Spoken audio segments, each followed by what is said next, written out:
ತುರ್ತು ಸಂದರ್ಭಗಳಲ್ಲಿ ರೋಗಿಗಳಿಗೆ ರಕ್ತ ಒದಗಿಸುವ ನಿಟ್ಟಿನಲ್ಲಿ 23 ವರ್ಷಗಳ ಹಿಂದೆ ಆರಂಭಗೊಂಡಿದ್ದ ಸೇವಾಂಜಲಿ ಪ್ರತಿಷ್ಠಾನದ ರಕ್ತದಾನ ಶಿಬಿರ ಇದೀಗ 100ನೇ ರಕ್ತದಾನ ಶಿಬಿರದತ್ತ ಪಾದಾರ್ಪಣೆಗೈಯುತ್ತಿದ್ದು ಜಿಲ್ಲೆಯಲ್ಲಿ ದಾಖಲೆಯ ಸಂಖ್ಯೆಯ ರಕ್ತದಾನ ಶಿಬಿರವನ್ನು ಸಂಘಟಿಸಿದ ಕೀರ್ತಿಗೆ ಪಾತ್ರವಾಗಲಿದೆ.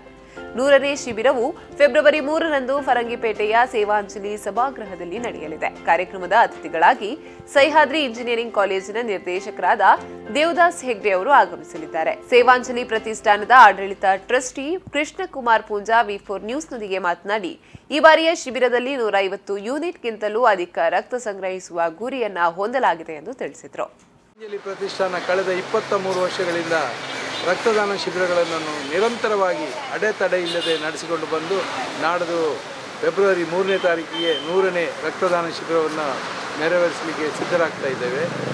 ನಾವು ವರ್ಷಕ್ಕೆ 4-5 ರಂತೆ ರಕ್ತದಾನ ಶಿಬಿರಗಳನ್ನು ನಡೆಸಿಕೊಂಡು ಬಂದು ಜನರ ಅವಶ್ಯಕತೆಗೆ ಬೇಕಾದಾಗ ರಕ್ತವನ್ನು ಒದಗಿಸುವಂಥ ಕೆಲಸವನ್ನು ನಿರಂತರವಾಗಿ ಮಾಡಿ ಬಂದಿದ್ದೇವೆ.